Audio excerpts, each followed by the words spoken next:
Hey everybody, it's Devin Francis, also known as Dr. Blackguard.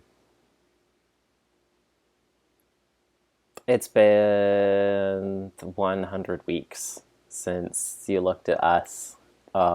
Whoops. He counted. He counted right before we started filming. He held up a calendar and he pointed to each individual week and he said, "Look at how long it's been." And it took so long for us to start recording because he wouldn't let us start until he finished counting them all. It's been a little bit since we last recorded. Unfortunate timing in that, we didn't finish the album and now we're doing it. Whoopsie. Whoops.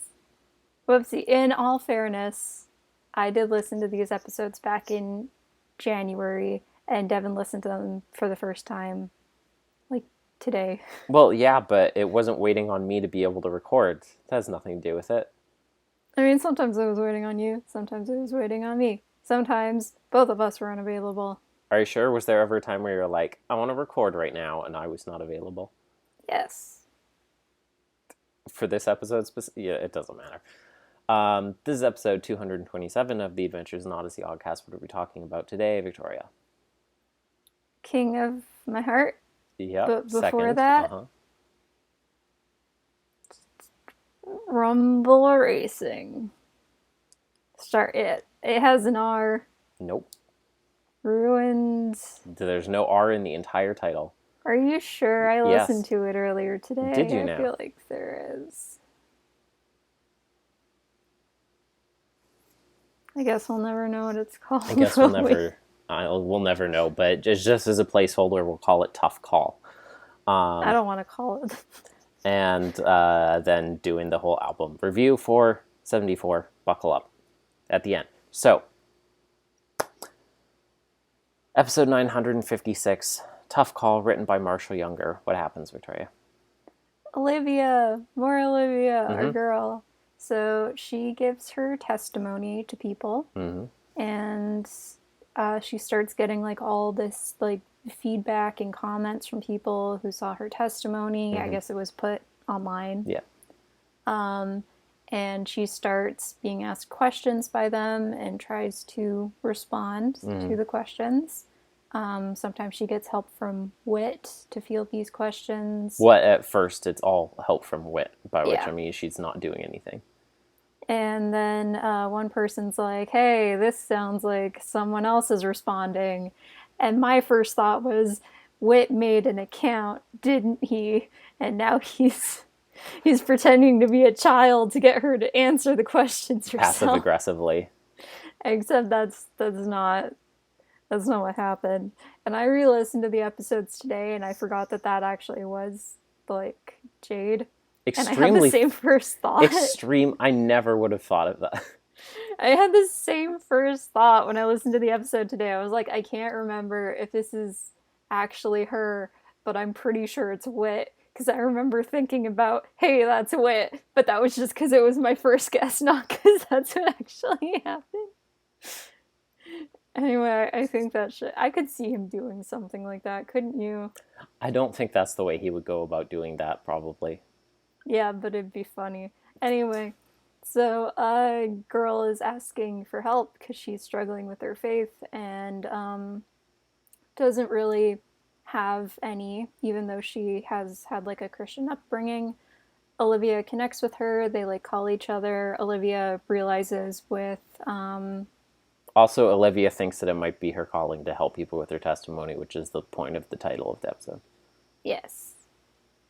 I guess also because she's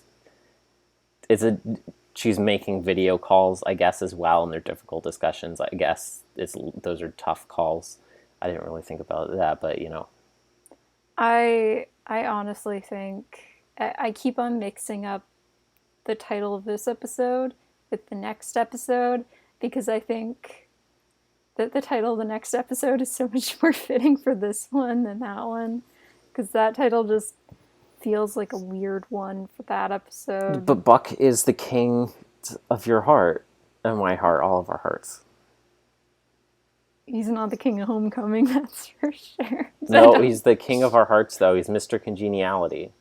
He's not Mr. Congeniality. He broke someone's leg and set him on fire. He is. He Yeah, is and the Ryan last. still loves him. Ryan loves everyone. Anyway, Exactly. Cooper would be Mr. Congeniality. Anyway, my brain keeps not working. What are you looking for? Jade's name? No. Olivia? Zoe? Zoe, thank you. So Zoe helps Olivia realize that Jade is someone that they knew because they all went to Camp Nut together years earlier. Olivia goes and meets Jade, finds out her dad is the pastor of like a mega church in Connollsville. The And Connollsville megachurch. yeah, it's weird. It feels like it should be like somewhere else. Like where was not Rachel. Oh, what's her name? Living Kelly. Where was Yeah. Kelly from again? She was from Richland. I feel like Richland is Same more as Zachary appropriate Sellers. than Connellsville is having a mega church. I love when they try and pass Connollsville off as being like a big city. I mean, it's the same thing. It's not. I mean, like it's more like city-ish than like Odyssey, and it is bigger. I was picturing it to be like the same size is the thing. But then they were like, oh, it has Oswald Heights, which is basically supposed to be like ultra urban population in terms of like city sprawl and like inner city crime and like gang wars and stuff. And like separation from nature and stuff like that. Like enough of an urban sprawl that you could live here completely separated from nature. They basically want to pass off Connellsville as like New York, and it's not working. They're like, we like using Chicago for a lot of things, but sometimes we need Chicago to be closer, and it's not. And so that's just Connollsville. So we just shove things in Connellsville, and it's like when you take like a circle block, and then there's like a rectangle hole, and so then you somehow like sideways. After hitting it enough times, you like bend the shove plastic, it in, and you're like, it worked. I put it in there, and you're like, but why? You weren't supposed to. I assume that since it's by Connellsville standards, that megachurch means like they have like 150 people in the congregation. But it's like also big enough to have the pastor like traveling around a ton and like protesters on a regular basis, and protesters who are savvy enough to be able to send like phishing stuff and hack and like upload and turn everything into like a big news story. Like I don't know. Connellsville's not that big, but sure, let's pretend it is. I remember the first time I listened to this episode back in January, and I heard like Connellsville megachurch. I was like, I'm sorry, what? What are you saying? The words you're saying, none of them make sense to me. Yeah. Anyway, so Jade I feel like to qualify as an actual, didn't they say one of the largest churches in the country? Isn't that what they said initially? Maybe, I don't. They did use the phrase megachurch later on, but I feel like to rank on a national scale in terms of size, the church would have to be the population of Connollsville. I feel like Connellsville is bigger than Odyssey, though. I mean, I guess I hadn't really just thought like about not by it a ton before. I mean, yes, logically, it's probably slightly bigger because they do have some like amenities and businesses that do not exist in Odyssey or pre-existed there before Odyssey. It's never really like when you talk about Campbell County as a whole, people never talk about like Odyssey being like us, a nearby city to Connollsville, It's not like it's its own city, it's separate, but it's like, oh, it's just part of the urban sprawl of Connellsville. Anyways. Oh man, okay. So I think it's just like hard for me to picture mega churches and conceptualize them, and also like how they used to have like pastors on TV who you would like phone and stuff like that. Televangelists, yeah. Yeah, like that's just weird for me to think about because I don't know, like our church here is so small in comparison to I mean, most some are. others. I mean, it's still like the biggest building in the town, but yeah. Well, yeah, but by like other standards, yes, it's small. The normal sized, I would say. Yeah. But anyway, so Jade isn't a Christian and her dad is like a famous pastor and she doesn't want celebrity pastor, you'd say. A celebrity pastor, and she doesn't want the bad rumor to get out that she's not a Christian. I did really like the conversation she had with Olivia, where Olivia's like, did you try this? And do you pray? And like, do you understand this? And do you read the Bible? And she's like, yes. And I still feel the same way. And I liked how Olivia was trying to be like, have you tried like step 1 and step 2? And she just cuts off like Ron Swanson, like, I know more than you. Like, yeah, obviously I grew up my whole life. I know exactly the end of every sentence that you're going to say to me. Mm-hmm. And so there are, like I said before, a bunch of protesters outside of the church because the dad preaches directly from the Bible, which both times I've heard this episode, I'm like, I think I know what they mean by that. It means that he hates gay people, I assume, is yeah, what it that's means. They're literally, that's what I assume. The second time I listened to it, I was like, you can hear, when they start chanting together, they're chanting more love, less hate. And I was like, but right on, man, you're being brave with whatever quotes straight from the Bible, hateful teachings that you're apparently giving out that is like electrifying so many people to protest against you. It sounds like you're really hanging in through it, man. Good job. If there's any people across the entirety of our faith that I really feel like, they're just the most down to earth and getting it in a way that can, help people understand and connect, it's megachurch pastors, celebrity, internationally traveling megachurch pastors. So, normally when they're getting protested, this is exactly the reason, and or because they're buying private jets with people's ties. Isn't Chris Pratt from a megachurch? Yeah, he goes to Hillsong. Is that like what the band is named after? Yeah. Like the worship. Are they named after that church? They're the worship band for the church, I believe. Oh, okay. Like I said, I know like nothing about megachurches. They just sound very hectic. Everything I've ever heard. And I feel like that's putting it very lightly. It sounds, I would say, 1, hectic, 2, deeply impersonal. Yes. When it's like, oh yeah, I've been within 100 feet of the pastor before. Never actually talked to them, any of them, but, When I take out my opera glasses, I was literally I think I can see the pastor.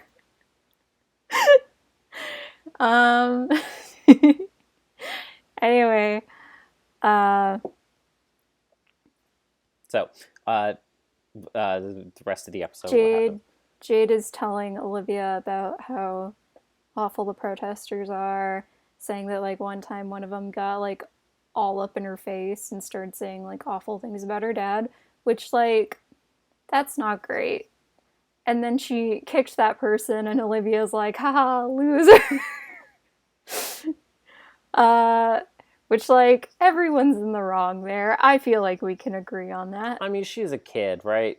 She's also a kid. On an individual level, don't get up in a kid's grill. Obviously, that's illegal. Obviously, the protesters in this episode are like set up as straw men. On an individual level, obviously, yeah, don't like get up all in a kid's face harassing them, or you're gonna get kicked, and that's a perfectly reasonable response. I will cheer for the kid if I see something like that under like basically any circumstances, because don't bother kids when they're just minding their own business. Anyway, so Jade and Olivia talk a bunch. Olivia has like lunch at their house and stuff and sees like how nice Jade's parents are. Goes back to Wits End. I guess tells Whit about everything, even though she said she would Well, keep she it doesn't say who it private. is. I mean, she gets pretty in depth about stuff. I feel like you could easily. Based on what she talked to him, I don't think she said, like she said, she doesn't feel she can talk to her parents about it because they'll be disappointed. I don't think she said her dad is like a super famous pastor, and that's why. Okay, that's fair. Um, so she finds out that the video diary that Jade makes, that basically has like all of her secrets about this, got leaked because she responded to a phishing email. Um, That's the she's been real getting lesson. like what? That's the real lesson. Yeah, I like that they don't even explain what phishing is in the episode.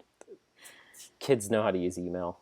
I thought that was funny. Any kid who's listening is like, "What's phishing?" I didn't even really like, think about it that much. I was like, I like that they just took it for granted. Like, yes, you all understand basic cybersecurity. This is 2023. If I hadn't had to do like phishing tests and stuff like that at work the past year, I probably would have been like, I don't know what this means, because I would have forgotten what the term is. Not that I've never known what the term is. Anyway, so Olivia goes back to Connollsville, talks to Jade, and Jade is like, yeah, I guess I should talk to my dad. He's on a trip right now, though. And then her dad, like, dramatically, like, comes He's through in the Chicago. door, and It's he's the just small like, city dwarfed by Connollsville. So he, like, immediately came back, and he's like, I'm here for you. We're going to talk about stuff. People are worried about, like, your well-being because you've been harassed, and we want to make sure that you're okay. And then they're like, let's talk about stuff. And Olivia's like, I'm glad I could help. And then the episode ends there, basically. So, yeah, the episode starts with Olivia speaking on her testimony at church as it's being, and then we pull out and it's the re-upload online of the sermon. Anyways, literally in the first 60 seconds of this episode, including like the opening theme and everything, it basically encapsulates everything that I said during Olivia's arc about the importance and value of asking tough questions about your faith and struggling through them and the meaning in that work. She put it so very well, exactly all the thoughts that I had about it, and I'm so glad that she's not just pointing out like, these are valuable things I learned from the experience, but she explicitly says, overall, I'm grateful that I went through this whole thing because of where it brought me. And I was like, yes. Also, she also mentions later in the episode to Jade, like, when Jade's isolating herself, how important it is, like, not to isolate yourself and to talk to those who care about you. And I was like, yes, this is my girl learning things from the experience that she went through. Because that is what Olivia did. We also get, before I forget, even though you would have mentioned it, the shout out to the Russian guy. Yeah. And she's like, long story. Don't ask me about my Russian imaginary friend. Yes. We're not on speaking terms anymore. Nope. Or thinking terms. He was bad. Yeah, so Olivia puts her stuff really well. And then, like you said, Jade does a really good job, too, at expressing, like, how she's feeling in a way that is, like, perfectly relatable to, like, growing up in church kid terms of this extremely, like, real story and explaining exactly why Olivia's story is so important, where it's like, yeah, I've been exposed to this my entire life and it's just around, and I'm like, yeah, and I want to believe, but I just don't feel it and I don't know how to get there. It's not like I don't believe it, but I don't have that like heart connection, and I don't know how to make that. And that makes me feel despondent, which just kind of compounds on the issue then, because there's so much pressure and expectation on her. And like, it's like, yeah, that's why Olivia's whole thing is so important, because that step from going from like, yeah, I like have this stuff around me and I'm like, yeah, okay, I guess, but I don't really feel it, to being in it. Usually that process involves all those asking hard questions and struggling through it, which is exactly what Olivia did to make her faith around, which is why Jade is like, how do that for me?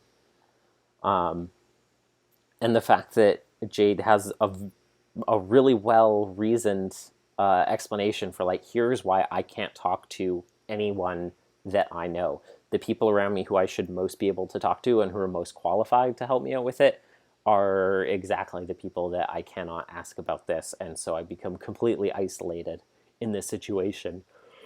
And then just become, like, trapped in a place where these expectations have completely cut her off from others and from herself in terms of where she can look for help. And I was like, they created a really good scenario here. Like you said, not super enthused about these sort of vaguely malicious protesters who hate the pastor because he speaks directly from the Bible. I was like, that sounds like, even before I heard what they were saying specifically, I was like, seems like a mildly, extremely generous oversimplification of real life scenarios where people protest spreading I was thinking, like, hateful messages. What are other implications of that? Like, does that mean they don't eat, like they're kosher also? No, I don't think that would be considered hateful. No, I'm saying, like, I guess preaching isn't the same as... I would say if... No, I mean, like, not eating pork. Yes. Yeah. Because that's, like... In the Bible, it's like it's not safe to do that, but that's because back then it wasn't safe to eat it. Yes. So would that mean they don't too? Probably not. So, I mean, when you think about our current place in society, I would assume, like, as a, generally speaking, probably what they're protesting is the fact that the church is either being misogynistic, homophobic, or transphobic in whatever they're preaching, like, specifically material-wise. Like, probably not stuff that's, like, specifically racist. I feel like most places have have had enough growth to move past things that are explicitly, like, obviously racist. I hope so. I hope so. At least in ways that are, like, really obvious. So, I mean, I would say the assumption is that it's probably, like, homophobic stuff, and that's why the protesters are there and saying more love, less hate. Like, I mean, that's kind of what I assumed. It seems to be the implication. That's what I assumed, but I was like, I hope I'm wrong. Is that or something as bad, right? Is what it comes down to. If we didn't hear them saying that, then I could just chalk it up to, like, maybe they're... I didn't even hear them say that. I didn't hear it till the second time. I was like, otherwise you could chalk it up to, like, corrupt spending of church funds or something like that. Like I said, the notorious, like... They hoard their funds like Sapphira and the other Ananias. guy. And then they get struck by lightning. I mean, I would... obviously there's a lot of comparisons of, like, pastors of megachurches, like, buying private jets and yachts for themselves and things like that with the funds donated to them. That could also be going on. I'd like to think that if that was the case, that would be acknowledged, and they're like, he's such a great and nice guy, and he's so good, and it's so convenient for us to... Maybe that's how we got back from Chicago so quickly. When you live in Connollsville, in this private jet. Exactly. If you when she can was just like, charter your own he preaches directly from the Bible, and Olivia's like, wow, he's so brave. And I was like, are you gonna explain? And Olivia's like, he's so brave. And it was like, yeah, we like to fight the protesters. We like to fist fight the protesters. And I was like, can I have an explanation, please? And one is not given. Just like the ties that bind, we like to create these kind of generic malicious antagonists, but we can't really explain what they're mad about. Otherwise, you'd realize that you agree with them and not the people who are supposed to be the protagonists. It's like that video by, I don't remember the guy's channel name, but he did, like, these 2 videos on the Tim Burton, like, Alice in Wonderland. Mm-hmm. And through the course of analyzing them, kind of realized that Alice is actually kind of the villain in both of them. And then the second one, Alice is like presented as like this girl boss and stuff. She's like, I'm one of the guys. I have like my ship, my dad's ship, and we're gonna do trades. And she's presented as like a hero and of stuff. Imperialism. And she's just like, so I realized that like nobody's gone to China before, so I think we should take our trades to China. And the guy's like watching the video, he's like, so this is during the opium crisis, so I think Alice started the opium crisis in Tim Burton's Alice in Wonderland. Alice started the opium wars. Canon. that's canon. So he keeps on like reviewing it, and then every now and then cutting to like news reporters talking about the opium crisis and also reading articles on the opium crisis. Tim Burton didn't work on that movie, only the first one. But that is a canon thing, folks. So, yeah, that's the episode. She has video diary. I'm surprised, she used a fake name when she first reached out to Olivia and disguised her physical appearance so that she wouldn't know who it was. Unless they live in a mansion because they're so phenomenally rich from their megachurching, I assume the house is relatively small and intimate enough that if you were like, this is my biggest secret in my life and my family cannot find out about this, that the best way for you to vent your feelings would be in a way that doesn't involve you saying them all out loud to the computer, where your mom could be like walking by in the hallway and then overhear you. I was thinking about that, but I was like, I'm going to give Odyssey this one because they probably just did this because it's a visual medium. Audio medium. So a non-visual medium. That's what I meant. Because it's not a visual medium. That's fair. So that's my argument. So like instead of like a quick hand, like, oh no, it's her diary pages. They like scanned them online. It's like it just cuts to the audio of her reading. They hacked into her computer, and then the scanner like came to life like the brave little toaster, and it grabbed her diary and then opened it up and started scanning. I mean, she could just. Whenever I think of electronics coming to life, I think of Maximum Overdrive. Like this. She could have just typed it on her computer too, but I think it's a lot more fun if murder all the people. She was like, oh no, how could I have left my diary open on the scanner for no conceivable reason? And then they hacked in and started scanning whatever was on the tray. They're like, we're in. So like, did they get like her whole diary? Well, presumably they'd have her whole hard drive. Because I was thinking, like, I know they're just doing this for story's sake, but the fact that, like, out of all the obviously, they have everything. They just happen to play the same one that she showed to Olivia. Maybe... But, like, that's incredibly illegal, and they could definitely get arrested But, Victoria, I guess phishing's illegal just like the ties that bind, this is basically anonymous. So... Yeah. Because we all know... There's no way to figure out who we all know...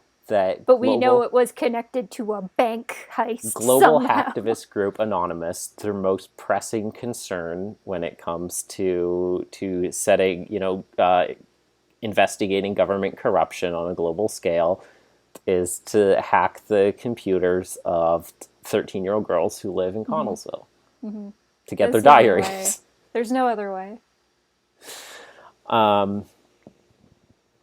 Yeah, I mean, it's definitely the same level as thinking that, like, a group that was literally supposed to be synonymous with Anonymous is like, oh yeah, they came in person so that they could spray paint Wit's End. Wait, is Anonymous an actual group? Yeah. Oh. Guy, I was going to say Guy Fieri, Guy Fawkes masks and all that. Like in V for Vendetta? Yeah. That's a movie. Yeah.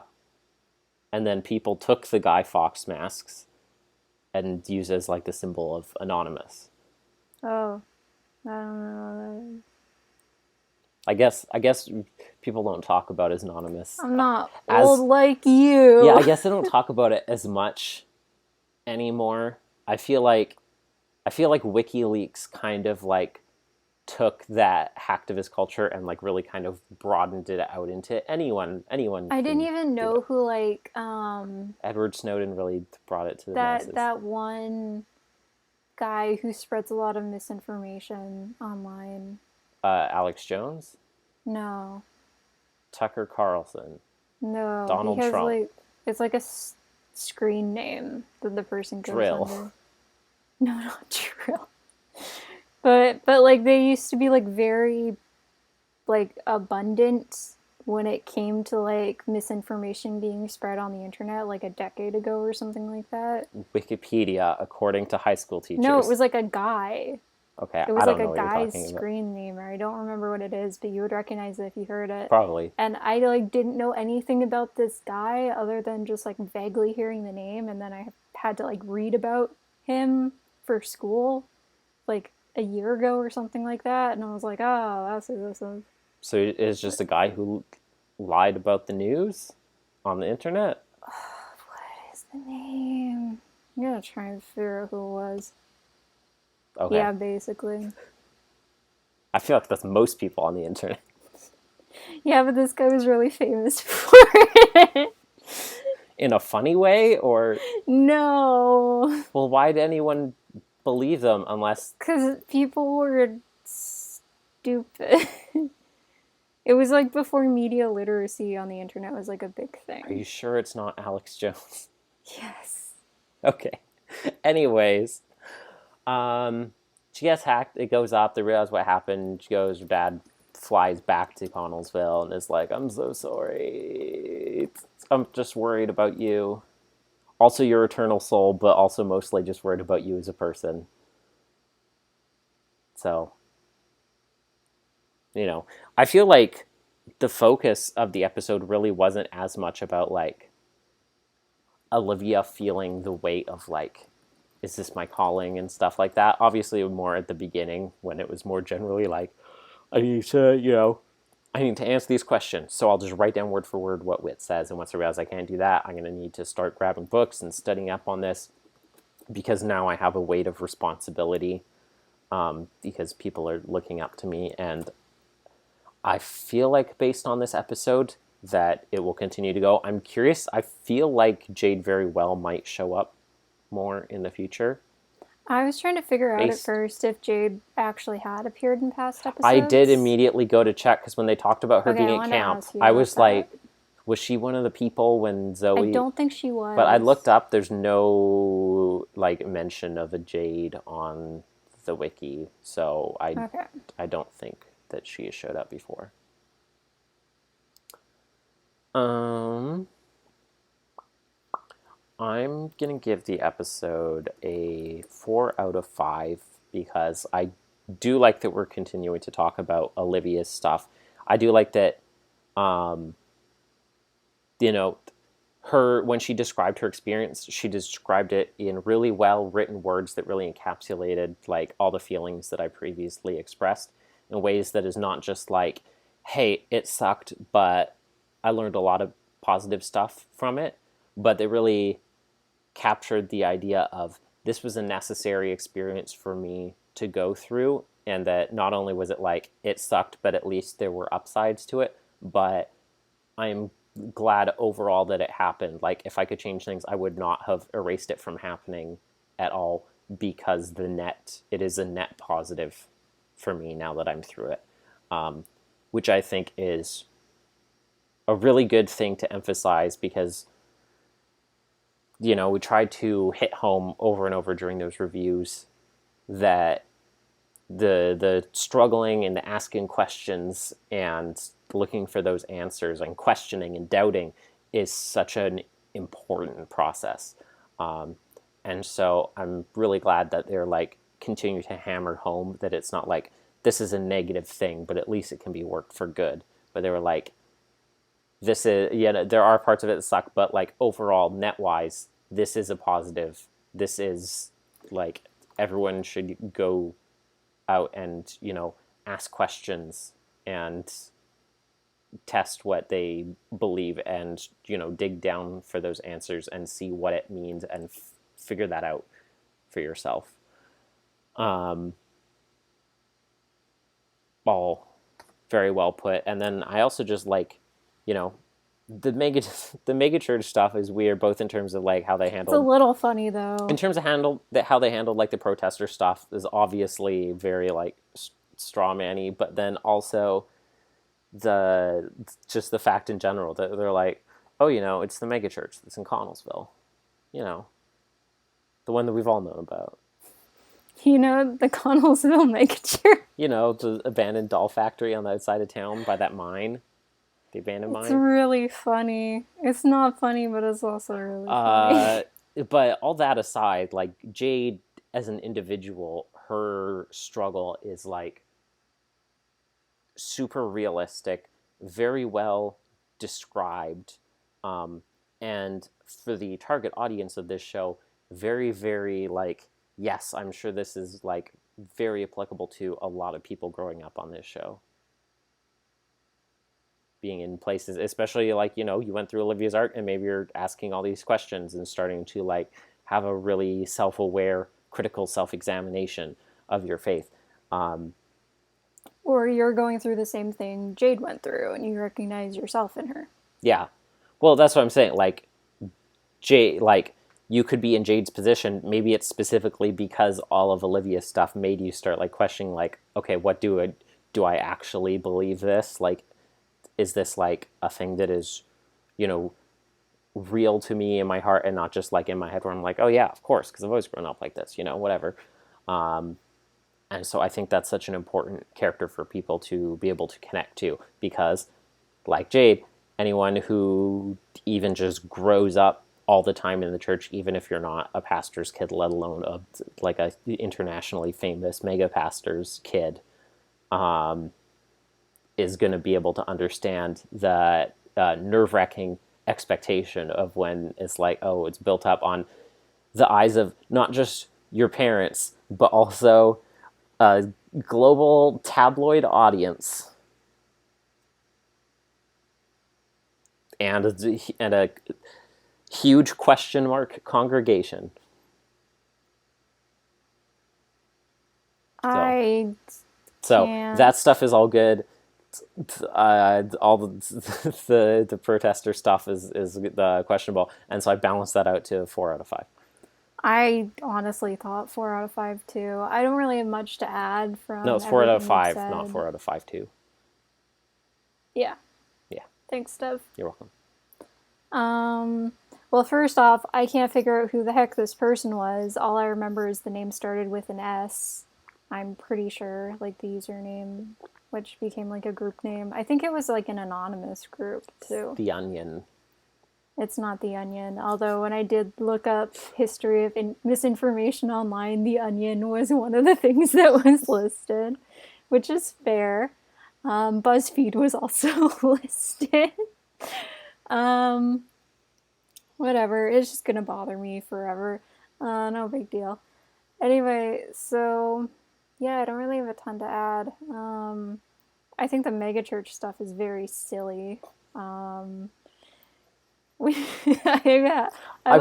feel like it's like seriously. They're like, we've never really kind of addressed anything or used the word on the show before, so let's throw this in here without maybe considering the whole, is there a reason that we've have never or maybe haven't been able to? Megachurches are very controversial. Haven't been able to address it before. Maybe it's not just because of the subject matter, but also additionally because this is a small town show set in a small town.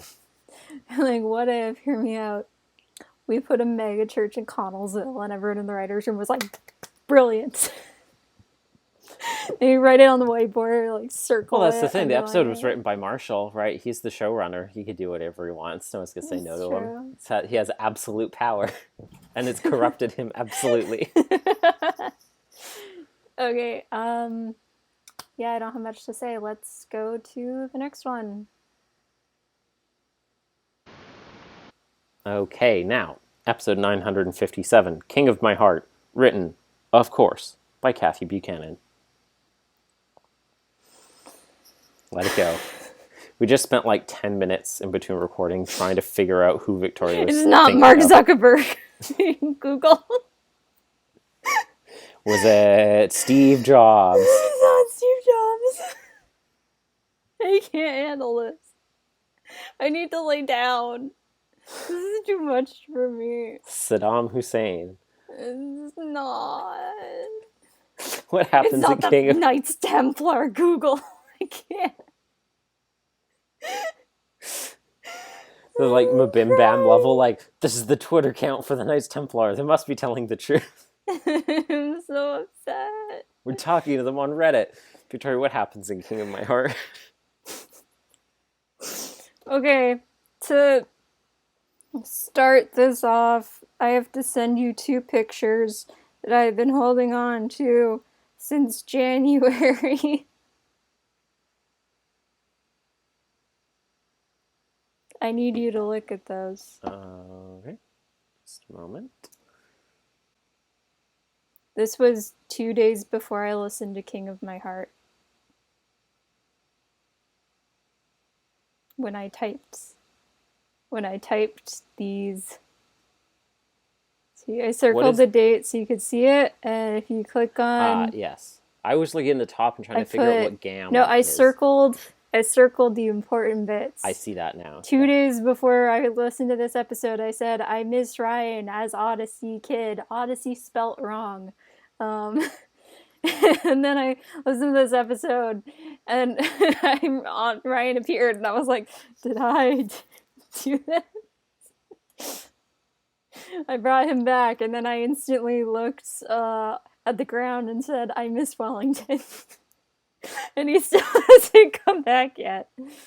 So, apparently you haven't listened to any new episodes since then either, my to be power fair. can only go so far. That's true, but... Why hasn't he come back yet? I haven't listened to anything new. Why hasn't he just come You said the new person who's going to show up again, who's not new, isn't Wellington. So what's even the point in continuing with this podcast? We haven't talked about the upload on the official YouTube channel of Lo-Fi Anime Girl Connie. Oh my, I honestly don't know if I can, because I have no words. I want to I'm putting up the image here, so if people missed it, I haven't listened to it, and I don't want Victoria to listen to it just because she'll see in the sidebar. I sat like in a shocked silence. You'll see the thumbnail for the thing that spoiled me about what's coming up. The noise I made wasn't human that came out of my mouth when I saw this photo. It's really funny, though. It's really funny. Anyways, what happens in King of My Heart, Victoria? Users history. Victoria, please. So in this episode, it is time for prom. Junior prom, which is grade 11. Yeah. Buck is like getting hyped up by Cooper. He's gonna ask Jules to go to prom.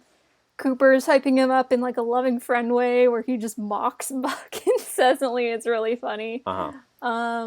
They both do their best Jules impersonation of her rejecting Buck, basically. And then Buck goes over to Jules, and he kind of chokes, which is kind of Jules' fault, because she cuts him off every single time. It's not a choke, it's a gurgle, Victoria. You're right, I'm sorry.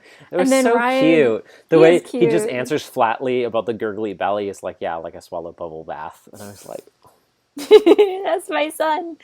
And then Ryan just walks up like mid-conversation, like at the beginning of the episode, like I said, 2 days before, I was like, man, I really miss Ryan. And I also because you were listening to Truth Chronicles. I was listening to In My Image, just In My Image, which I have decided, I think I've said in the past, I do like now. I think you only said it in those Skype messages. So I feel like I said it at least once. Maybe. I don't know. But the reason why I always am so hard on that episode is because I always forget he doesn't actually like get got at the end of the episode. I always like somehow erase that part from my memory, and in my brain it's like, yeah, he's just a doll now forever. But that doesn't actually happen. Anyway. My only critique of the episode is the fact that they literally did the episode before, but as a different genre. It's literally the same episode as My Girl Hallie. I listened to like In to My a Image. T. and then immediately listened to My Girl Hallie. And so I straight up went from I Miss Ryan to I Miss Trent. And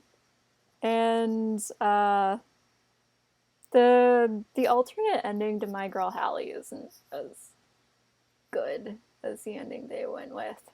I don't know what you think. Sometimes I think the alternate endings are better to certain episodes, but not that one.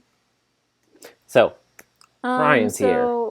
Ryan, I was like, Ryan mentioned he was nominated for Prom King. Good for him. He's a sweet boy. He's like a golden boy. And then I was like, man, hope he shows up. Probably won't, though. It's been a very long time since he talked in an episode.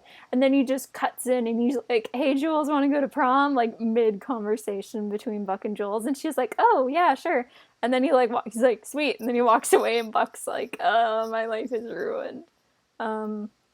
So basically, Connie in this episode freaks out because Buck, or like, because Jules isn't a Christian and Ryan is, and Jules isn't a Christian and Buck isn't a Christian, so she's just like a romantic dilemma.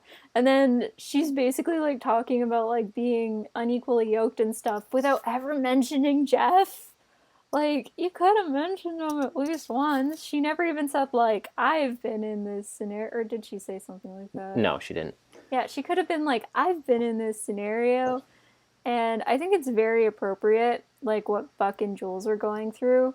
Because it's very similar to if Eugene and Katrina had started dating before Katrina became a Christian, in my opinion. Which I don't think I thought of that until I re-listened to the episode earlier today. Anyway, so... Which, I mean, they kind of were. They kind of were, but, like, they... Without ever putting, that, like, an actual label on it. Yeah. But they basically were. So... I always find it funny when people, like, only ever use that verse in that context. Like, it's not a verse specifically about relationships and romance. It's actually a verse about donkeys.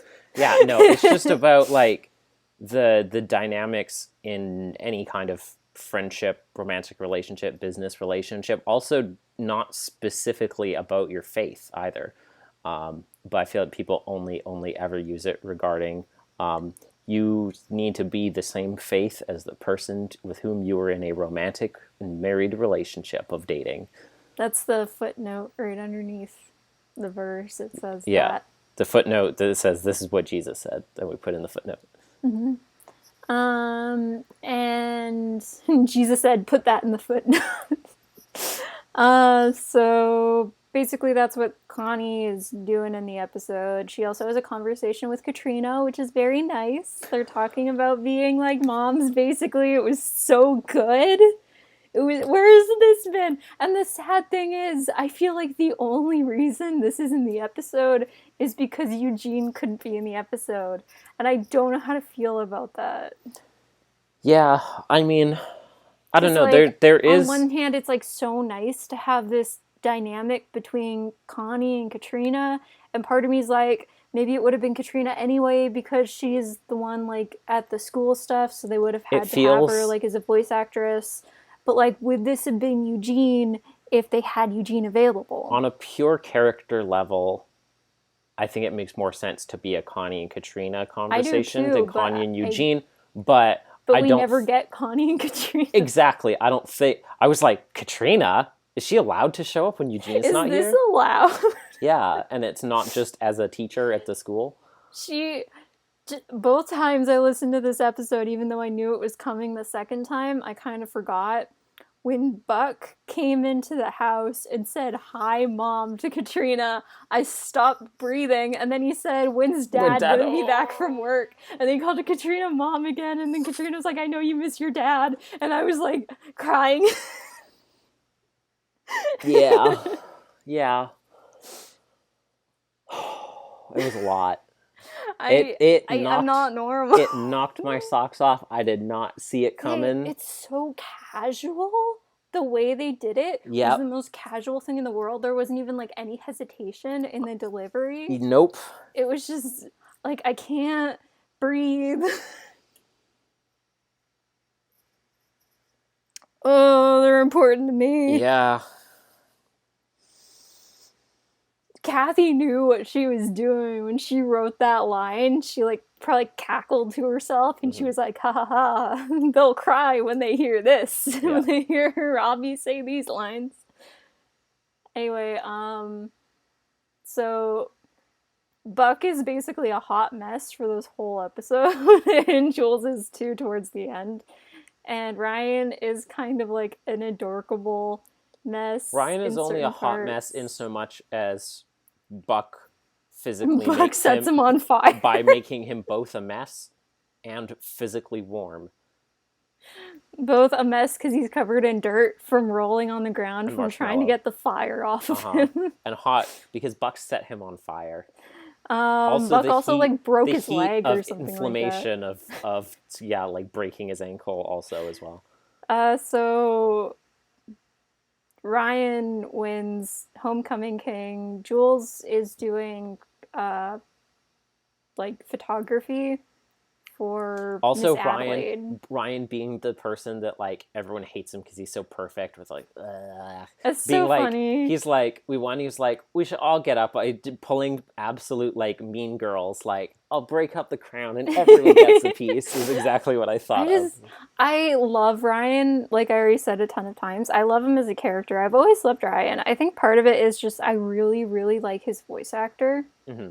Yeah, and I think he's just a sweet character, and he hasn't shown up in such a long time that it's just so nice for him to be here. It's weird to think that he's the same age as Buck and Jules, though. Apparently, that's really weird for me. Yeah,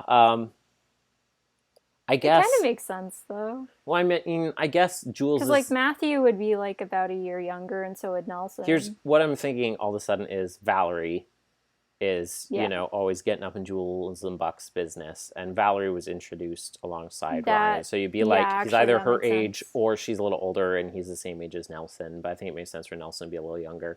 So I think it makes sense that Nelson is like a year younger than Ryan. That tracks. It's just in terms of Odyssey ages, it's weird to be like, wait a minute, Ryan, you were a kid once, are you allowed to be old enough to eventually 15 years later be graduating high school almost to be in grade 11?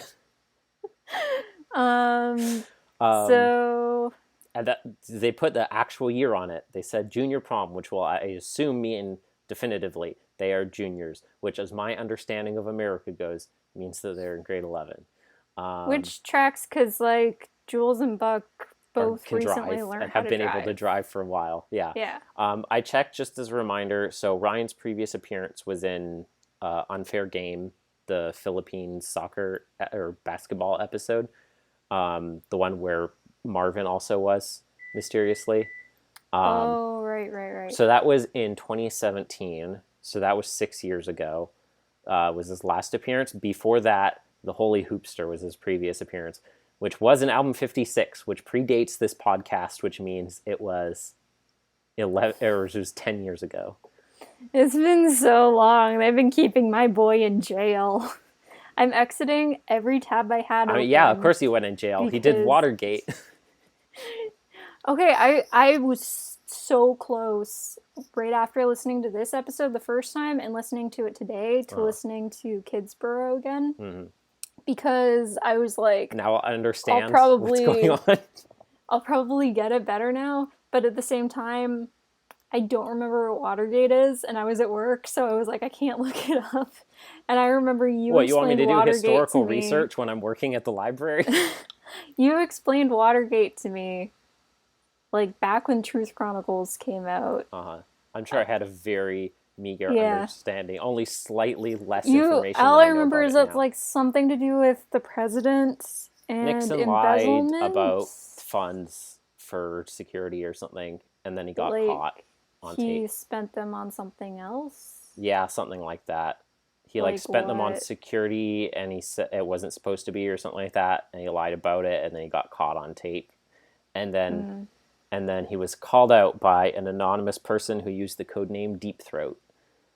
I saw that online, yeah. And when they did it on the Proud Family, it was what's-her-face with the freckles and the blonde hair, and she called herself Scratchy Throat, I remember, which is how I always remember it when they're having, school elections.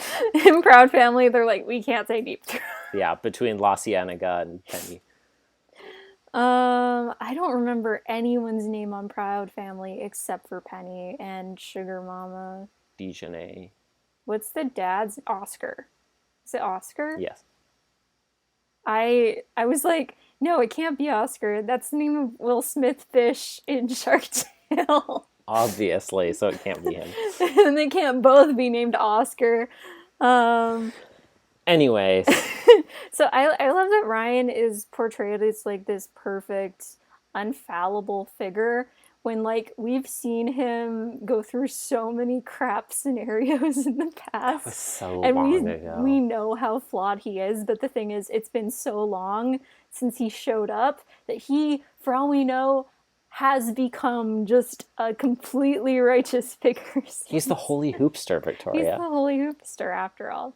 So I think it's really funny because new listeners will be like, oh yeah, this perfect guy. And then they'll go back and hear old episodes and be like, oh yeah, Richard Nixon. It's like the meme. He's not a crook. Where it's like, oh, a sweet little guy, and then it shows like the lines around their head and the big eyes, and like, oh, he's messed up. Actually, that's Ryan, basically. That's the meme image for this episode. Is Ryan Cummings is not a crook. And so, basically, Ryan is perfect in this episode, and he's too perfect. He's too perfect, and he keeps being so sweet, and Buck almost keeps killing him multiple times. He breaks his leg, he sets him on fire.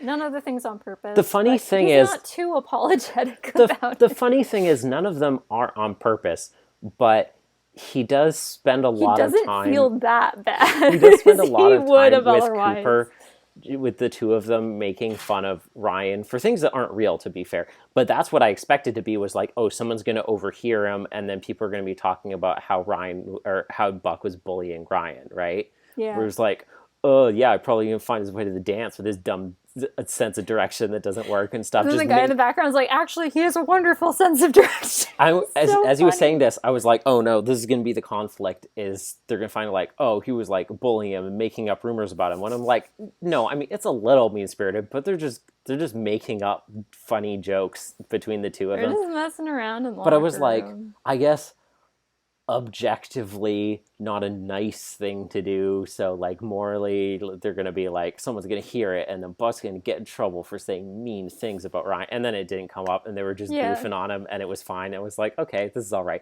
But it is very funny that it's like he was doing these kind of like making these petty jokes, and then he also did cause multiple acts of physical violence against Ryan, which were completely on accident. But he's like, I did have also like the most barely sinister kind of, sinister is not even the right word, but but like, let's not mention that. This is not a good time to talk about that. What if after he did the ankle thing where he tackled him, pushed him off the stage, and then also at the bonfire when he did the fire thing, he's like, I'm so sorry. And then the other guy from the weight room comes up. He was like, oh man, not cool. After all those mean things you were saying about Ryan. See, that's the kind of thing I would have expected to happen. And I'm glad after you said, I really want to set Ryan on fire at the bonfire tonight in the weight room.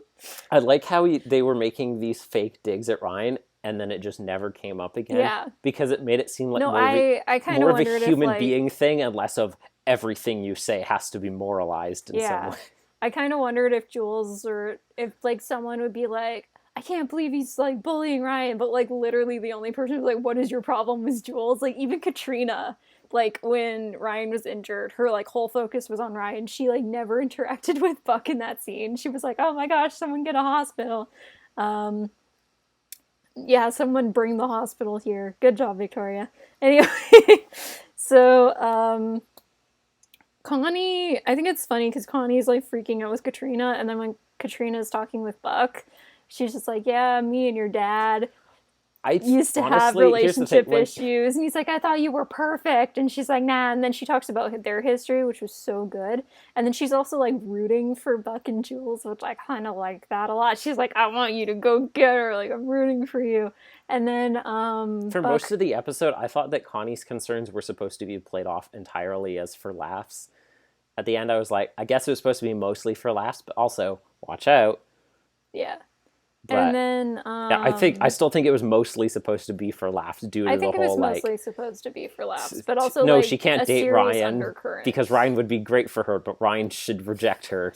The only person she can date is someone who doesn't want her.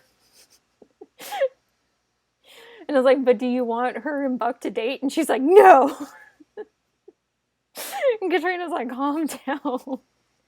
And Connie's like, this conversation is stressful. And Katrina's like, yeah, talking to you is stressful. Yeah, when Connie first brought it up, and I was like, it feels a little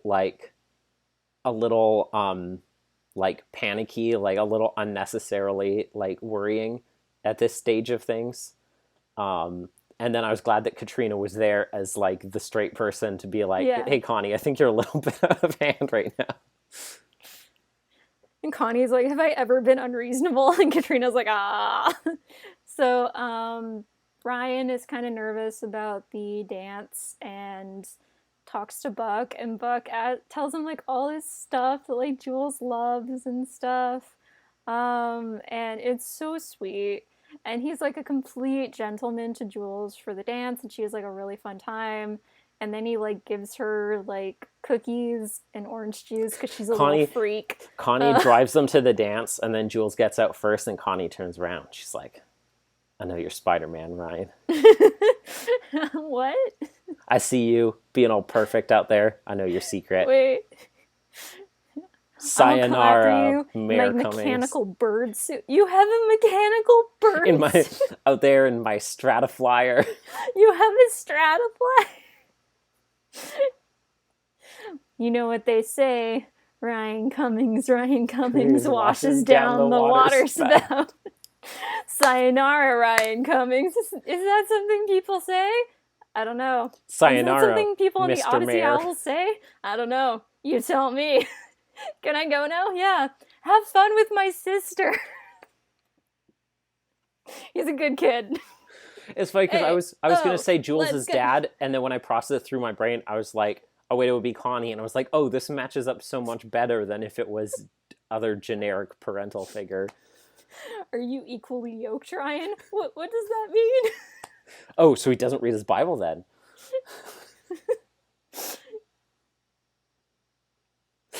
Look, I have a deal going down at Wits End tonight.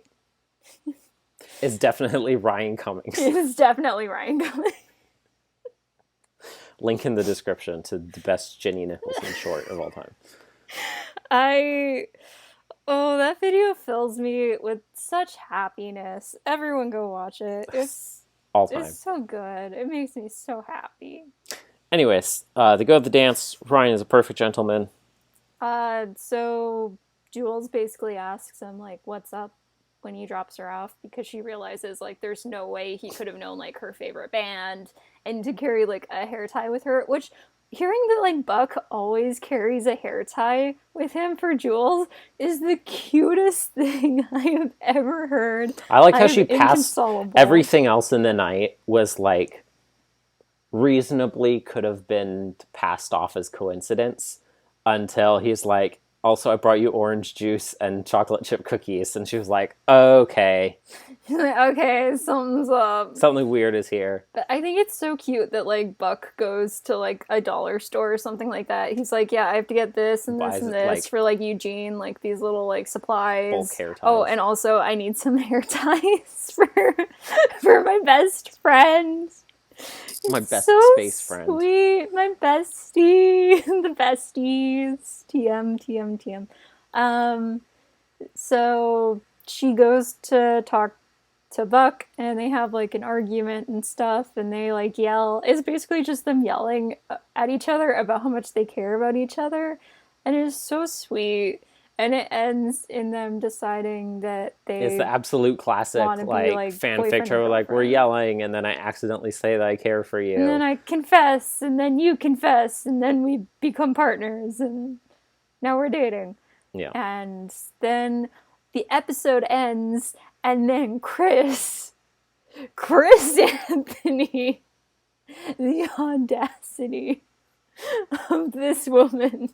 And by this woman, I mean Kathy Buchanan, says, well, I guess Buckles is canon now. Oh, yeah, and that. I said, wait a minute. And I look at the album title, and it's Buckle Up. And I was like, you mean to tell me this whole time the album was thinly veiled pun foreshadowing about the fact that Buck and Jules become a couple in the finale? I'm so mad. That absolutely went over my head. Do you just get that now? Yeah, obviously, by the face live slug reaction that I made, because... Both times I listened to the episode, I forgot about that when I listened to it today. I was just like, I can't believe they're going to try and... stages of grief and anger again. I was like, I can't believe they're going to try and go with Buckles. Obviously, it should be Juck. Yeah, so I think that's funny that I caught that immediately both times and you never... No, I was just too thrown. I was like, I don't remember what we've called them in the past. It wasn't Juck. It wasn't Buckles. It was... Bools. I think it was Bools or something. Was it? Like I don't remember what it was. But I think just hearing Buckles threw me so much that I did not make the connection to the album whatsoever. I really like I get when you want people to use the ship name you figured out for your own characters. But I hate it. You can't make it when happen. Ship names appear in the actual piece of media. Yes. It's just like a pet peeve of mine, and I didn't realize it was a pet peeve of mine until I first heard Star Versus do it at the beginning of season 2. Mm-hmm. They said like Starco in like the first Tom episode of season 2, and I was immediately like, oh, I hate this. I was gonna say, I feel like Star Versus did it, but my main thought when you said that, something, I just get so unreasonably angry. And the thing is, I almost also did that in ASU, but I'm not going to, because I'll just piss myself off. My main thought when you said that, I was like, I'm pretty sure Star Versus did it, but I know what has done it a bunch is Riverdale, and it's always really cringe. Also because they, ever since season 1, would constantly use the phrase if something is endgame or not with reference to people's relationships. Like, that's just weird. I thought you guys were endgame. In real life. I thought Varchi was endgame, and I'm like, I'm gonna explode you with my mind. I just did a full body shiver. Yeah. So as soon as you brought that up, I was like, oh, the worst. And so because that's a pet peeve of mine, hearing Chris say it is one thing, like exiting out the episode and looking at and like immediately being like, wait a frigging second, and looking at the album title, and just made me so angry. Victoria, I don't know if I ever would have figured that out if you hadn't told me. I'm like, if they use it enough that that the word becomes burned in my brain, then I'm sure eventually in retrospective I would realize it.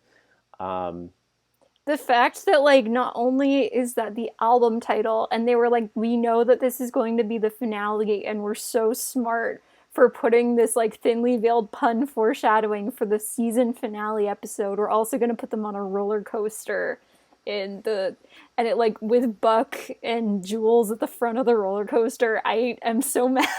And, I mean, obviously, when we did predictions, I was like, Buck, his name's in the title. But I never would have made the Jules connection. I'm pretty sure you said that, and I was just like, that's just a coincidence or something like that. And then hearing like, no, yeah, it's literally like Buck and Jules, the album. Buck and Jules Endgame, the album. I'm like, I'm gonna start throwing things.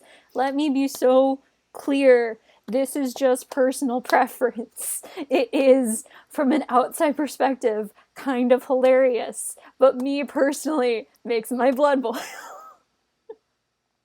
If you think this is funny, more power to you. I wish I also thought it was funny. Honestly, I think my own reaction is funny more than anything else. Well, I hope so. I hope you wouldn't be reacting this way unless you thought it was entertaining. I think it's funny that I'm this mad about it. So, we open, Ryan is like, yeah, hype myself up, I'm gonna go. I'm gonna go talk to Jules, I'm gonna do it. He goes up. You mean Buck. Did I say Ryan? Said Ryan. Buck. Well, I guess both of them were. Maybe Ryan didn't need to because he's already so self-confident. Ryan is so confident, unflappable king. Yeah. If you've never listened to any other episode, Ryan is in. Buck is all hyping himself up. He goes to talk to Jules, and Jules cuts him off and is like, hey, remember how you get all gurgly when I leave the wrapper in your car? Like my burger wrapper. Yeah. And it was so cute. He was like, it get gurgly, like I swallowed bubble bath. And I was like, and then Ryan Cummings shows up. Also, Buck doing like a little Jules impersonation at the beginning of the episode, and his voice is high pitched, but he's still like, you can still faintly hear his accent. But it's like, it sounds like he's trying to like shove it down. It's so cute. I'm counting this episode as a Jillian appearance because we did hear her laughing over the phone at Connie. So funny. So and it's great because we talked about this before. Like, I feel like Connie coming home and hearing that Jillian is out because she's in Liechtenstein last minute is the same as when I come home and I'm like, hey, Alex, I've been called to be in a different province the day after tomorrow for 2 days, by the way. And then Jillian's like, don't tell Jules. And Connie's like, don't worry, I'm discreet. And you can hear Jillian laughing. Cackling. Over the other side of the phone. I am so glad. So funny. I was like, how many seconds do you think it'll take now for Jules to find out about it now that Connie knows? And I'm so glad that we get to see what it looks like when Connie has to try and cover for Jillian to Jules, because it's exactly as bad as you expect. I think because Connie's all weird about it, and then Jules is like, oh, are you jealous that I go to Jillian for advice for stuff like this? And she was like, yes, I'm torn up. I think it would be so jealousy funny. And negative emotions. Excuse me, I need to go pray for forgiveness. I think it'd be so funny if Jules knew and just figured it out on her own that Jillian was a spy. So they tell her and they're like, and she's like, yeah, I thought we all knew that. Yeah, definitely best case scenario is Jules has figured it out a long time ago and hasn't said anything to anyone. Second best case scenario. Because if you think about it, like, Jules herself was like the perilous pen. It is true. So like she knows what's up. Second best scenario is Jules knows and told Jillian, and so Jillian knows that Jules knows, but has not told Connie just because it's funny and wants to see how long. I feel like it would be like kind of a strategy thing, not to tell Connie on Jillian's part, to see like how good is she at keeping the secret. Yes. Yeah. Yeah. That's a good excuse. Yeah. Also because it's funny. Because Jillian loves mayhem, and what's better mayhem than trying to watch Connie try and have to Jillian lie likes constantly to watch to Jules. The world burn. Jillian has a bet going with Jason about how long it will be before Connie cracks. Exactly.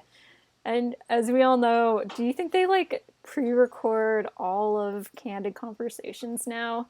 Just because they're waiting for the one where Connie will accidentally say that Jillian's a spy. Oh, so I thought you meant like, do they pre-record them in real life? I see. No, so they like, everyone's faking the calls in like it's real time.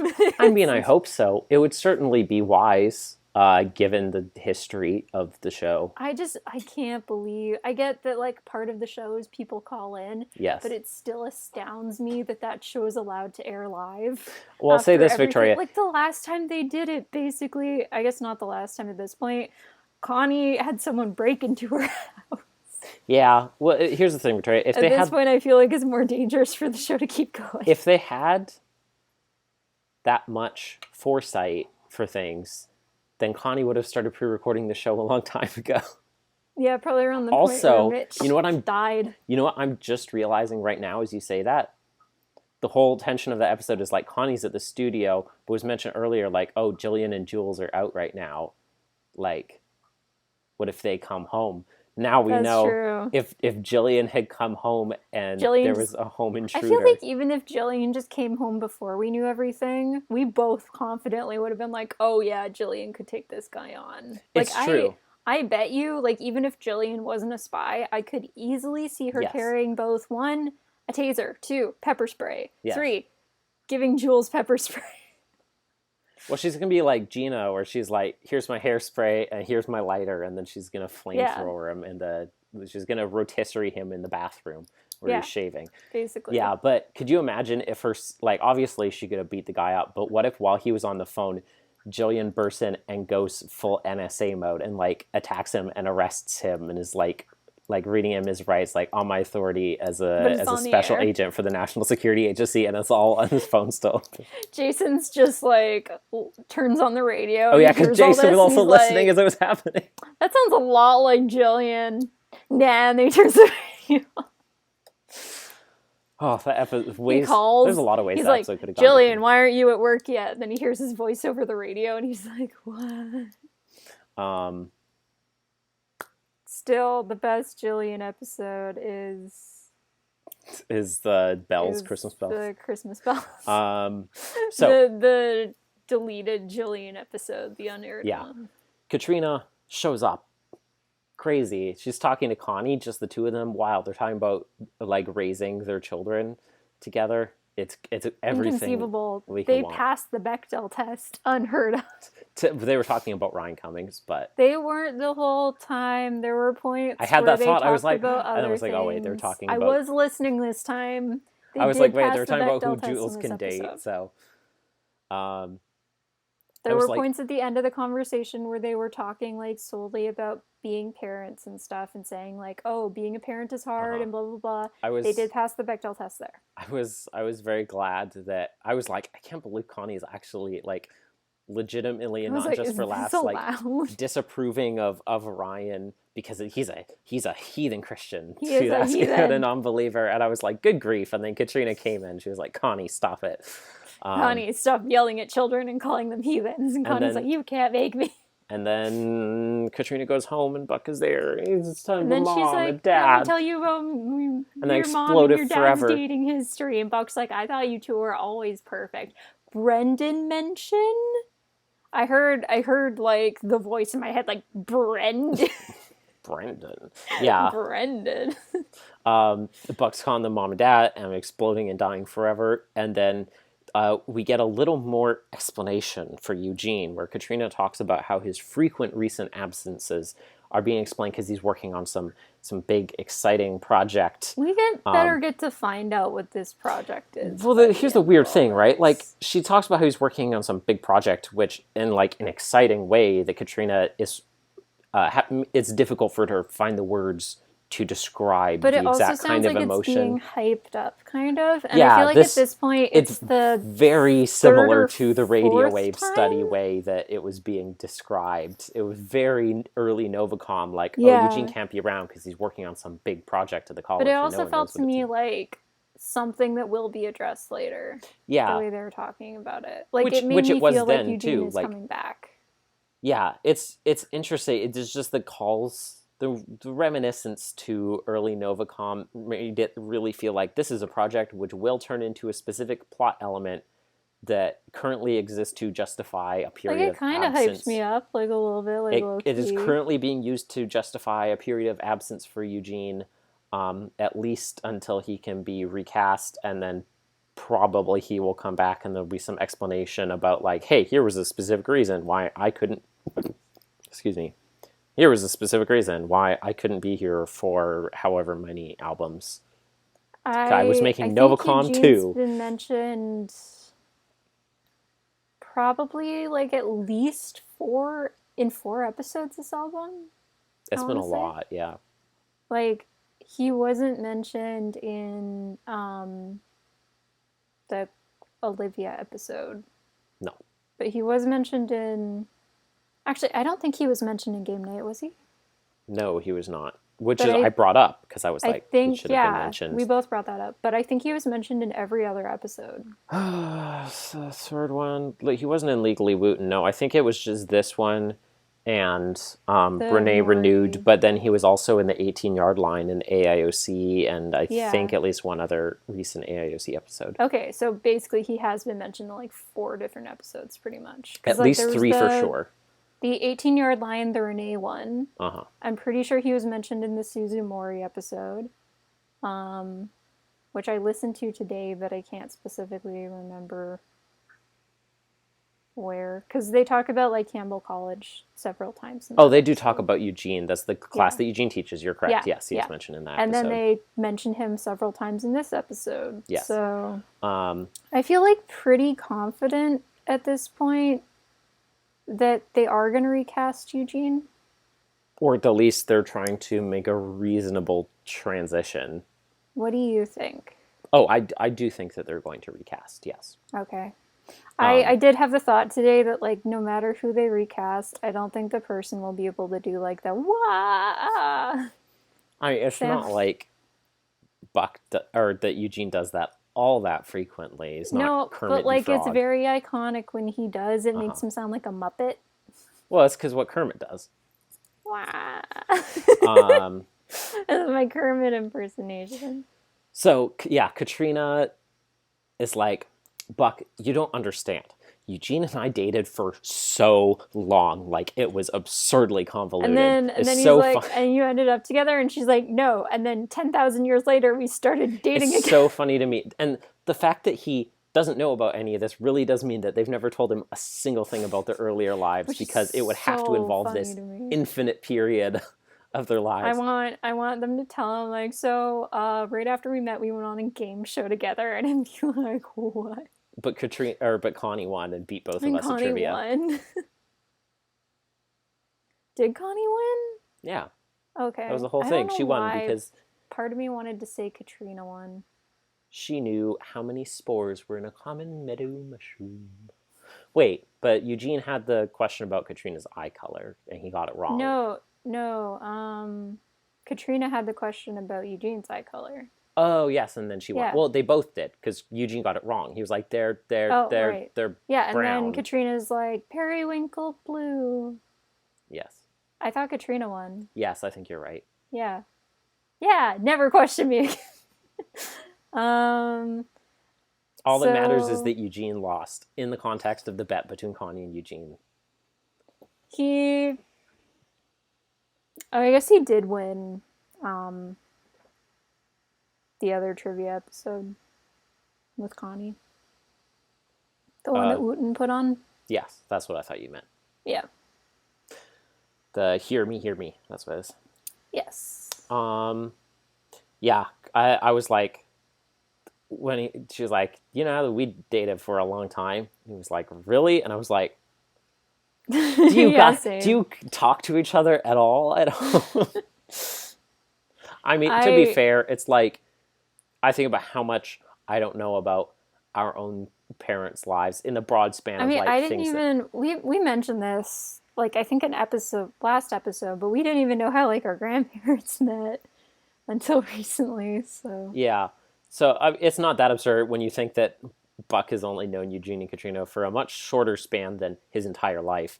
So it's like, okay, it's not that weird. It's definitely less weird than Eugene not talking about the whole adoption thing, since it was, like, very relevant to what was going on with them at the time. I just remembered how one of the most underrated Connie-Eugene friendship scenes is at the end of Hear Me, where Connie's talking about, like, Connie and Eugene are talking about, like, when you found out your dad was getting divorced or remarried. And then he, like, comforted Connie and stuff. That is the sweetest scene ever. Like Buck and Jules, if they ever, like, decided not to be a couple and just to be friends, like, I love the thing that, like, their friendship is basically, like, the same level of friendship as, like, Connie and Eugene, only romantic. Yeah. But, like you're my best friend and I'm going to kick you in the butt about it. Yeah, it's so sweet. We know this. We all know this. I'm a sucker for just, like, opposite sex best friendships. It's the sweetest thing in the world to me. And if anyone ever tells you that's not a possible thing, I will beat them up myself. All my friends growing up were guys, basically, for the beginning of my life. Anyway. Except for, like, one. Buck, he's a real sweetheart. He was like... He's so sweet. He's like... He's a sweet boy. This is the right person for Jules, and so I need to support Ryan and tell him all of my Jules facts. He pulls out, like, the cue cards. He pulls out, like, a scroll and, like, underlines it, and he's like, okay, item 1. Cookies and orange juice. And she doesn't like flowers. I was like, a girl after my own heart. So it was very sweet. They have the whole day is like, I have to give her up. I have to let her go. And he helps Ryan out. And then Ryan does all the smooth moves, and he gets her back home 5 minutes before curfew, and all these things. And she was like, he's too perfect. He's not like Buck and all his many issues. Buck with all of his trauma. And then she fights with Buck, and she was like, stop butting into my life. Stop conspiring about me with Ryan. Stop, like, Cyrano de Bergeracing for him. Ryan is so sweet, though. Ryan, like, I feel like if it was any other series, Ryan would have been a jerk about so much of the stuff that happened. Or, like, would have been, like, mean towards the end and been like, you know what, if you don't want to spend time with me, like, that's fine, or blah, blah, blah, and been, like, really mean. Oh, I thought you meant towards Buck. No, towards Jules. Or even towards Buck. Like, but she did want to spend time with him. But, like, no, but towards the end, like, when she kept, like, changing the conversation back to Buck and stuff. Like, I mean, I wouldn't even say it was back to Buck. It was to you and Buck. Both of you, what are you doing? But, like, still, you know what I mean? Like, I feel like any other series would have painted Ryan as, like, the bad guy. Or been like, he's not actually that perfect because see this example. No, I feel like... Or another series might have been like, oh, he also ends up with someone else in the end. Instead, we just don't see Ryan again for the rest of the episode. I feel like it's not that uncommon now to have the writing be allowed to be like, yeah, he's great, but he's not the person for me. He's just like, he's perfect, but that's not what I'm after, because when I thought of that, the first thing I thought of was Molly's Christmas, or whatever it's called, with the mannequin come to life. Yeah, but that guy was insane. That guy was the worst. He was the perfect so man. Creepy. Perfect man. Are you talking about the mannequin Quinn. guy? Yeah, but the real perfect man was the incel watching you sleep, pretending to be your husband, and photoshopping rings on your finger the whole time. Yep. Good movie. Oh, the mannequin guy in that video is so creepy. He, like, grabs her hand. He's like, see how our hands fit perfectly together. And I'm like, ugh. And then he, like, moves all our furniture. And he's like, I invited your parents over to have dinner with us. Like, without telling me or allowing me to clean the house or anything. And almost got her fired from her job. Brian wouldn't do any of those things. So, it was a very sweet ending. They have, like we said, we have the whole thing. They're arguing, like, because you're supposed to be the one. It's like, but you're supposed to be my one. I really didn't think this album was going to end with Buck and Jules, like, actually together officially. I really like how they brought back the boy space friend to girl space friend bit from like, you know, when they're being kidnapped and stuff like that, and with Buck's recent three-parter. And then Buck was like, you're the only one I want to be kidnapped with. And they brought up, like, you know, you flew to California to, like, find me when I was in trouble, and you still rescued me when I was kidnapped. Basically, if it was like a TV show or had visuals, this is the point where we're like, having to show blurry flashbacks, all the stuff, emotional, and then he was like, there's a space in our relationship, and then, like, boy space friend and girl space friend. I was like, that was very clever, Kathy. That was good. That was good writing. I forgot that they both said that in the other episodes, so both times when I listened to this episode... Well, I think only Jules said it previously. And Buck was like, there's a space in our relationship. I was like, physically? And then he was like, boy space friend. I was like, oh. Well, I mean, it worked either way. Like there's a space, and we'll bring it together. Like, how does Buck know about that specific thing? I'm sure Jules has said it to other people before. Well, I guess we know because they're familiar. So I'm sure she said it in front of people before, where they're like, "Oh, you guys are dating," and she's like, "No, we're boy space friend and girl space friend." I'm sure he's heard her give that explanation when people have asked them before.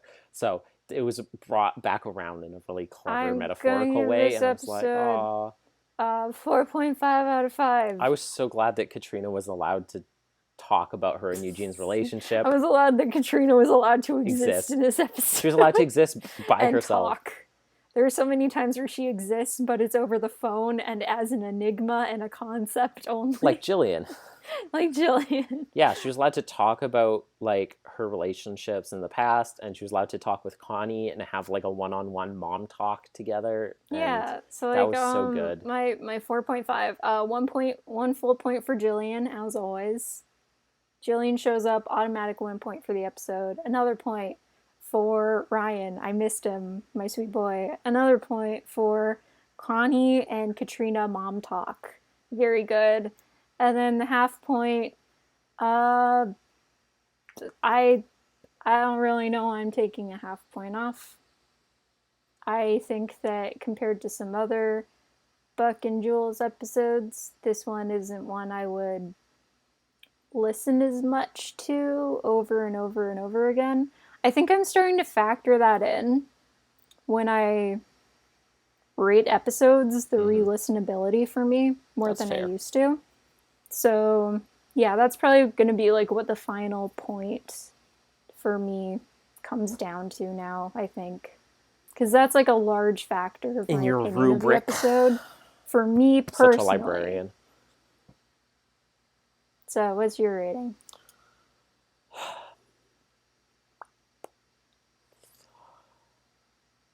I don't think I'm going to give it a 5, but I want to say 4.9. There's a lot of good stuff in this episode. I like both of them. Like, also the 0.5 can be for Buck calling Eugene and Katrina mom and dad.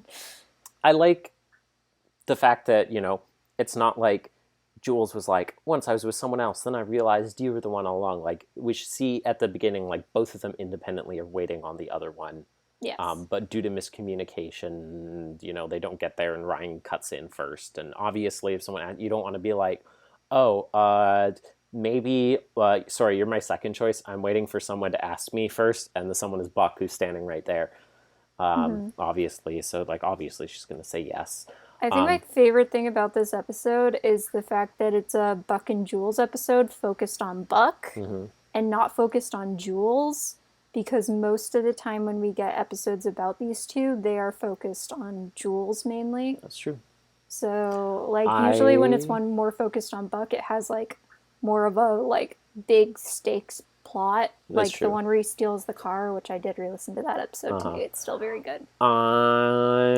So likes about this episode.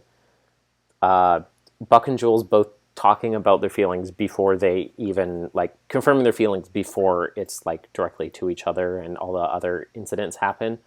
I like Katrina getting to be around. Katrina getting to talk to Connie just one-on-one and talking about parenting.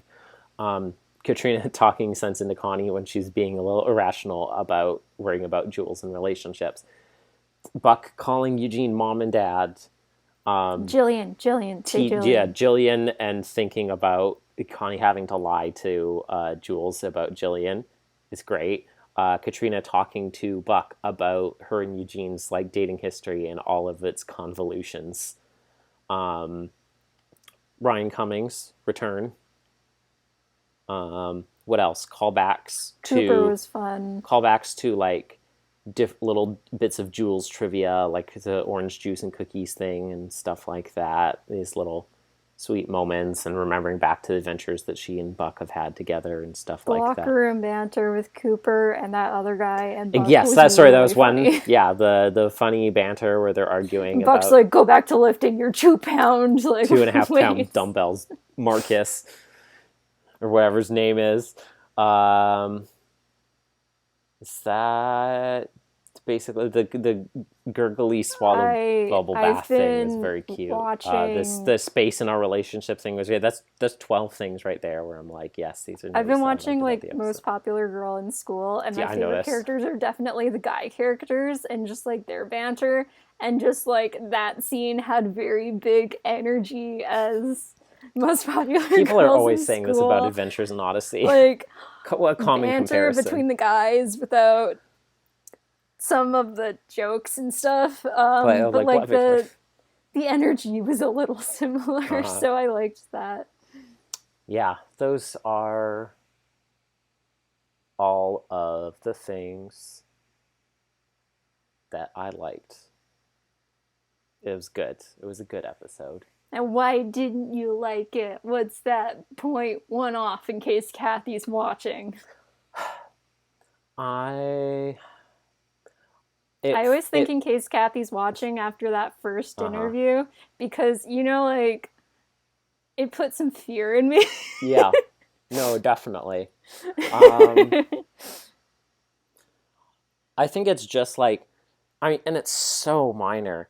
The, like, Connie's focus on, like, the unequal yoking thing, which then it was like, oh, okay, it's a joke, and it's showing, like, hey, here's the thing, but we're mostly, like, playing it for laughs, because Connie's really kind of, like, it's going to be more of a thing that comes up too later. hard of it, but then they, like, brought it back around twice more, which made it seem like, oh, maybe we are supposed to be focusing more on it. But then it kind of just dropped off. Yeah, it's like, because Connie, it gets brought back up again when Connie's talking to Jules about it, and Jules is like, why am I wearing a yoke? I don't want to pull a cart and stuff like that. And it's like, okay, I'll play it off for jokes again.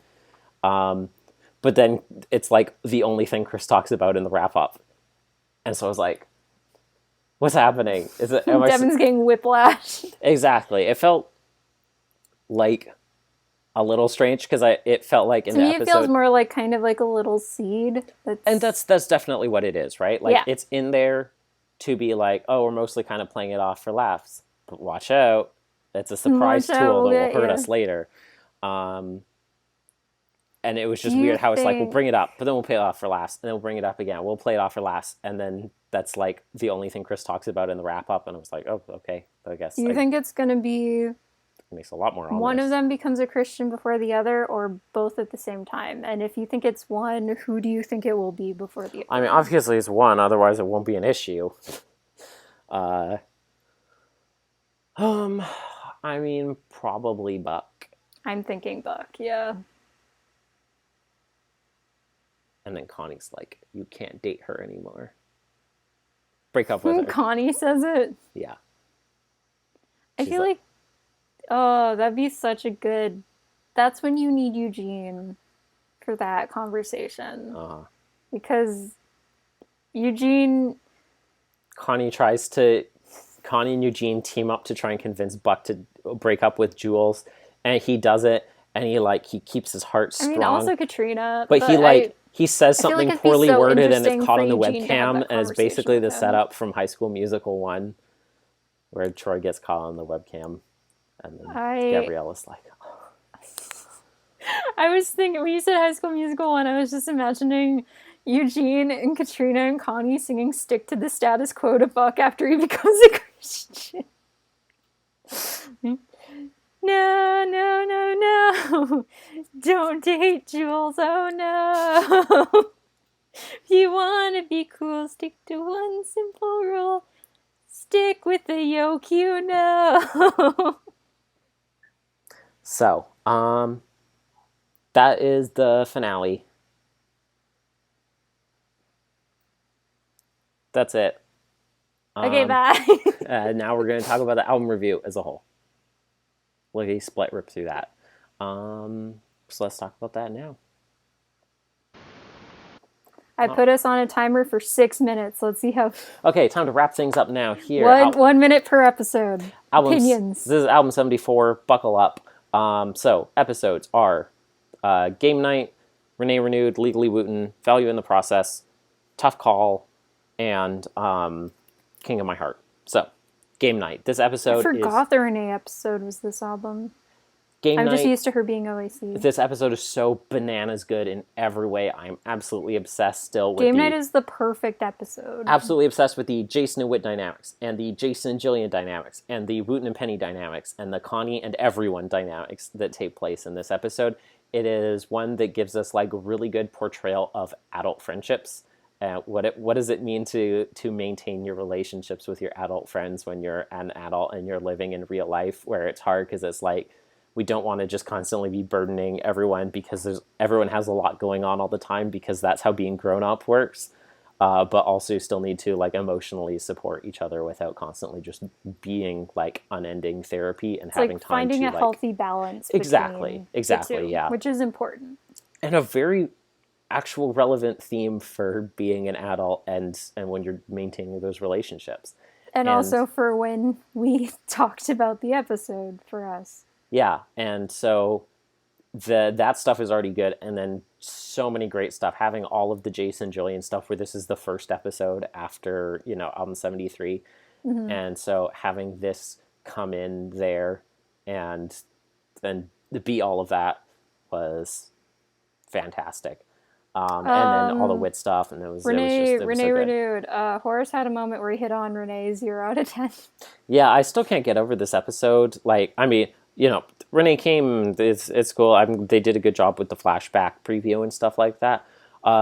Still can't get over this episode, and that literally last weekend I was talking with a friend of mine about how thorough the rules are for experimental ethics boards for research. And in my head, I was thinking of this episode. Before I knew we were going to be recording or anything like that, I was like, it's been months since we listened to it, but that's immediately where my mind went when we were talking about I still feel bad for ethics approval for experiments involving not humans. Cooper, for Trey in this episode. Yeah, he got this is the most disrespected he's been in any episode, which is saying a bit. It actually, says so much. Yeah. Please respect my boy. Witt's remarks about the town's past brushes with attempted personal enhancements through artificial augmentation via imagination station technology really does feel like it could be Novacom or A Touch of Healing. They both apply still. I don't, because re-listening to it, I'm very happy to say I do not think he reasonably could have just been talking about World of Wittonia. Yeah. Because I'm pretty confident in that too. I like that. I mean, I was just worried because that's the only album, thing it's tied into the rest of this episode, and so maybe they're just trying to make it ambiguous, where they're like, no, I think they were talking about Novacom. But here's the thing: he was talking specifically about not just people abusing imagination station technology, but specifically abusing it in ways to enhance themselves. Yes, it was Novacom. which is not in the same bubble as using it for video games, which is what Dr. Lieberness was trying to do. 50% of the episodes in this album had Whit getting angry and raising his voice, if not yelling. I like that. Keep it up. Legally Wooten. Lots of copyright law discussions and arbitration. Mm-hmm. Yeah. We don't need to rehash the weird Robin Hood thing the rest of the eode, I forgot about that. I forgot about it till I heard it. Here's Wooten's pathetic friend who's really sad. His cringe-filled They were they literally cannot stop harping on how embarrassing this guy is. Value in the Process. I re-listened to this one today. Still a banger. And would be my favorite in the album if it weren't for Game Night. I didn't even realize, listening to this previously, that Andy Romes, in addition, his name is said in the episode, and I missed it completely, because here's the thing. I didn't realize that in addition to being the editor for the paper and being one of the main 3 people in Suzu's side of things, he's also one of the people in the groups for Maury's class, which I didn't realize that? No. I'm pretty sure we discussed that. I didn't realize that at all. I thought it was Trey and 2 randos. No. I'm a fan of the least represented guy in their group, who's the really effeminate guy, who's I'm the captain of the cheer squad, and my hobby is designing haute couture for pets. That was a girl. I don't think so. No, it was. Was it? Yeah, she was I want to design sweaters for my dog or for my cat, and then Andy, who was the guy and the other guy, he's the bones. Group, he likes rat bones. He was digging up bones, and then there's Trey, and then there's Maury. There's only 4 of them. I thought there was 4 boys. No, that was a girl. I guess it was just because I just thought he had a higher voice. Oh, okay. No, that was a girl. My bad. It's been 6 minutes. Also, I got clarification, realized that we were confused before about I thought, it's a group project, but then in the end they all made separate projects, and I realized listening to it what it is you are working in a group, but you are all making a separate project for yourself, and the group is just weird. Helping each other out. So you're all making your own thing, but you're all helping each other out on each other's projects. So it's like a group support paired together to help each other, but you're ultimately working on your own project. Oh, I'm being so careful going on the wiki for spoilers about whatever the heck. So I liked the episode. I liked Maury's part of it. I liked Susie's part of it. I liked Whit being like, I can't hear you when you're whiny. And we got to see Whit acting loco parentis for them for the first time. Maury really has the energy of like a small dog, like just tapping his feet when he's upset that he's not getting attention, or like a husky, basically. Just being like, ah, rah, rah, rah, rah. It's like, I'm sorry, I can't hear you right now because you're whining. Yeah. Good episode. Tough call. Oh, also we got to learn about copyright law in Japan, yes. In Japan, which was really interesting. It was interesting. Neither of us knew that. Tough call. We just talked about this one. Yeah, the megachurch stuff was weird with the protesters, but Olivia's stuff was good. Jade's stuff was good. A very like realistic and very relevant portrayal of kind of being in that situation, faith-wise, and like the external pressures and the internal pressures and expectations placed on you. Very well portrayed and really tied it. Not entirely the same, but different in a way that's still like really applicable to continue to expand upon Olivia's arc and its themes. So it was very good. And then of course, King of My Heart, which is about Buck. Buck is the king of our hearts. He's the homecoming king of our hearts and Jules' heart. And they're dating now, and Katrina was there, and she and Connie were talking about being parents, and it was really nice. And Buck called them mom and dad and stuff. Buck was very sweet and accident prone, and he almost killed Ryan. He almost Final Destinationed him a couple times. So many times. So yeah, that was a good album overall. And then the title, as Victoria pointed out, is actually makes me so mad. The singular, the present form, present simple form of the ship name for Buck and Jules. So that's crazy. I'm trying to figure out what my overall rating for the album is.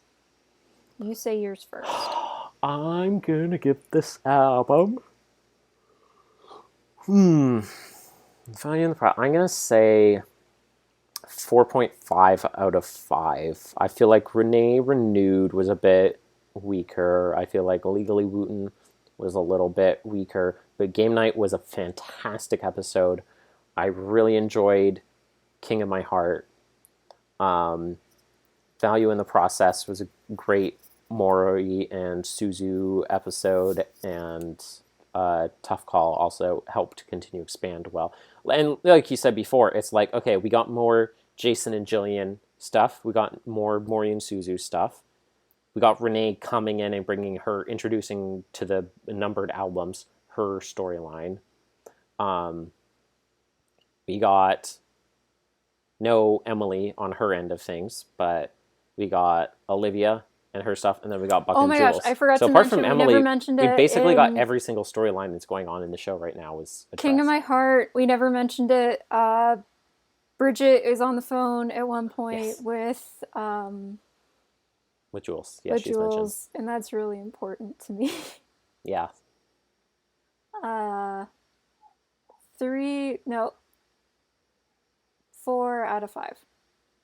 I was going to say 3.9, but I'm going to go with 4 out of 5. Episode order, I would put Game Night at the top, and then King of My Heart, and then I think Value in the Process, Tough Call, Legally Wooten, and Renee Renewed.